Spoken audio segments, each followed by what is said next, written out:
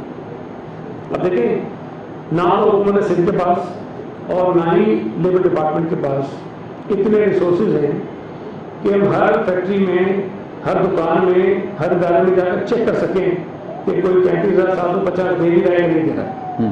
اب اس کا طریقہ کا کیا ہے؟ اس کا طریقہ کا یہ ہے کہ جہاں پر عمل درآمد نہیں ہوگا وہاں سے کوئی ہمیں شکایت تو آئے, کوئی آ کے کہے کہ یہ ہمیں تنخواہ نہیں مل رہی ہے. اور اب تک جب سے مجھ سے پہلے بھی نہیں ہو رہا, کون شکایت کرے آپ کو؟ یونین والے کریں یا پرسنل آ کے کریں, کیسے کریں؟ بھی کر سکتا ہے, کوئی یونین بھی کر سکتی ہے, کوئی انڈیویجول بھی کر سکتا ہے, لیکن ہمیں کم از کم کوئی پوائنٹ آؤٹ کر رہے نا کہ آج صاحب جو ہے وہ اپنے ملازمین کو منیمم ویج نہیں دے رہے. آج اس کا انعام لینا ضروری ہے آپ کو بھی. ٹھیک ہے. لیکن بات یہ ہے کہ کوئی ابھی تک اگر کہیں سے کوئی انفارمیشن آتی ہے, چاہے وہ سوشل میڈیا ہو, چاہے وہ اخبار ہو, چاہے وہ الیکٹرانک میڈیا ہو, چاہے وہ کوئی خط ہو, چاہے وہ کوئی SMS ہو, چاہے کوئی واٹس ایپ ہو, اگر کوئی انفارمیشن بطور وزیر میرے پاس آئی ہے تو اس پر ہم نے کارروائی کی ہے اور ہم نے یقینی بنایا ہے کہ وہاں پر منیمم ویج پر عمل درآمد. یعنی آپ یہ اوپن کر رہے ہیں فلور کے کوئی بھی آپ کو براہ راست آپ کو یا آپ کے سٹاف کو وہ کمپلین کرتے ہیں. اچھا سر, اگلا سوال یہ ہے کہ نیلاٹ ایک ادارہ ہے جو ٹریننگ کرتا ہے لیبرز کے حوالے سے لوگوں کی اور وزٹ بھی کراتا ہے. اب وہ اس کی کارکردگی صفر ہو گئی ہے. میں نے گزشتہ روز ہی نیلاٹ کے ایک سابق DG کا انٹرویو کیا ہے اور انہوں نے کہا کہ جب سے سندھ حکومت کے پاس نیلاٹ آیا ہے اس کی کارکردگی صفر ہو گئی ہے. اس پہ فرما دیجیے کیا کریں. صفر تو نہیں ہوئی ہوگی, لیکن آپ یہ اس طرح سے کہہ سکتے ہیں کہ جتنا اس کا استعمال ہم کر سکتے ہیں شاید وہ انڈر یوٹیلائز ہے, اس کی شاید مزید بہتری وہ ادارہ کر سکتا ہے. وہاں بڑے پرابلم رہے, ایک تو اسٹاف کی بڑی شارٹیج رہی, وہاں جتنے سینئر لوگ تھے سارے ایک ایک کر کے ریٹائر پر چلے گئے, فیکلٹی نہیں ہے, تو یہ وہ وزٹنگ فیکلٹی بلا کے اپنا کام چلاتے رہے. اب ہمارے یہاں ایشو یہ ہے کہ 17 بلکہ 16 گریڈ سے اوپر کوئی بھرتی ہم ڈائریکٹ کر نہیں سکتے. آپ کو لکھنا پڑتا ہے سندھ پبلسرز کمیشن کو کہ جناب یہ جاب ہے اور آ کر یہاں پر آپ اپائنٹمنٹ ہمیں کر کے دیں. اچھا, وہ اس پبلسرز کمیشن کا ایشو لیٹیگیشن کی وجہ سے بہت لٹکا رہا, کئی سالوں تک وہاں کوئی نوکری نہیں ہو سکی. اچھا, ایک اور پرابلم یہ ہوتا ہے, اور یہ صرف میڈیا کے حوالے سے نہیں ہے, ہمارے پاس اور جو 17 گریڈ کی پوسٹیں آتی ہیں اس میں بھی ایشو ہوتا ہے. پبلسرز کمیشن جو ہے وہ اسٹارٹ ہوتا ہے اخبار میں کہ 17 گریڈ کی لیبر ڈپارٹمنٹ کی پوزیشنز ہیں, لوگ آتے ہیں.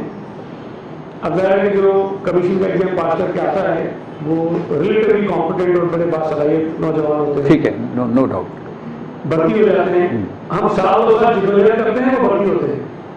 اس کے بعد پھر یا تو CSS کی جاب آ جاتی ہے یا پھر سندھ کمیشن کی بہتر جگہ آ جاتی ہے, اسسٹنٹ کمشنر کی جاب آ گئی, کسی اور بہتر ڈپارٹمنٹ کی آ گئی, تو وہ لوگ جو ہمارے پاس ہو گئے ہوتے ہیں بھرتی وہ وہاں اپلائی کر دیتے ہیں, وہاں وہ سلیکٹ ہو جاتے ہیں.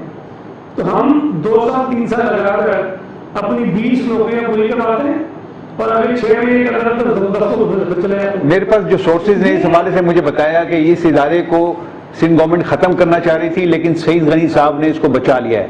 یہ it is credit for you, یہ مطلب سورسز نے مجھے بتایا.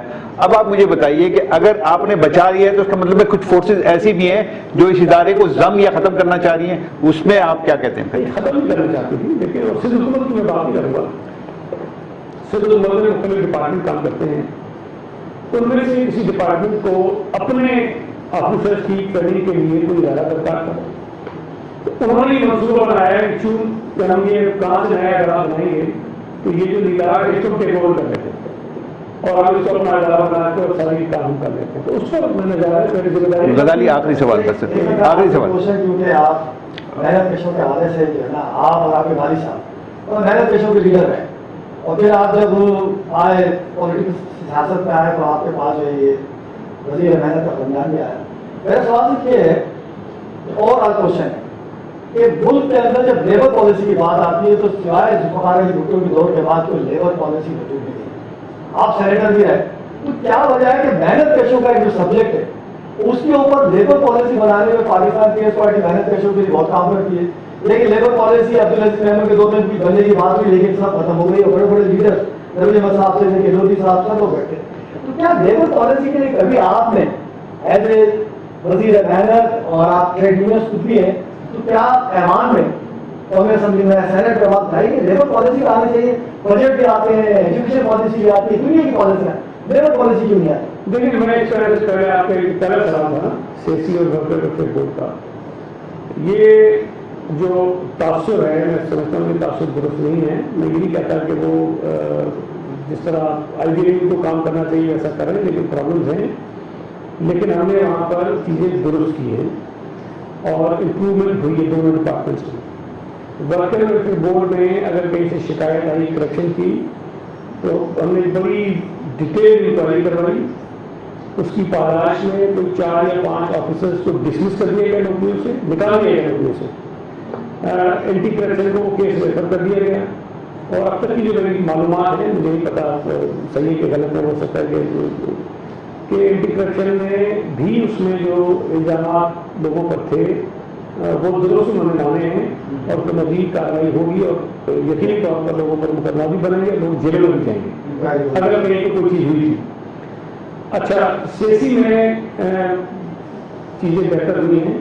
ہم نے ہاسپٹلس کو بہتر کیا ہے. شارٹیج بہت ہی اسٹاف کی 7-8 سال تک عدالت سے اس سے آرڈر آ رہا ہے کہ ہائرنگ نہیں ہوئی وہاں پر. جہاں ڈاکٹر نہیں ہوں گے, جہاں کنسلٹنٹ نہیں ہوں گے, جہاں پیرامیڈک اسٹاف نہیں ہوگا, آپ کس طرح سے چلا سکتے ہیں ڈسپینسری میں؟ تو نہیں چلا سکتے. ابھی پچھلے 1 سال کے اندر ہم نے بڑے پیمانے پر جو کنسلٹنٹس سے وہ ہائر کر لیے. ڈاکٹرس کی ہائرنگ آلموسٹ تقریباً فائنل ہو گئی ہے.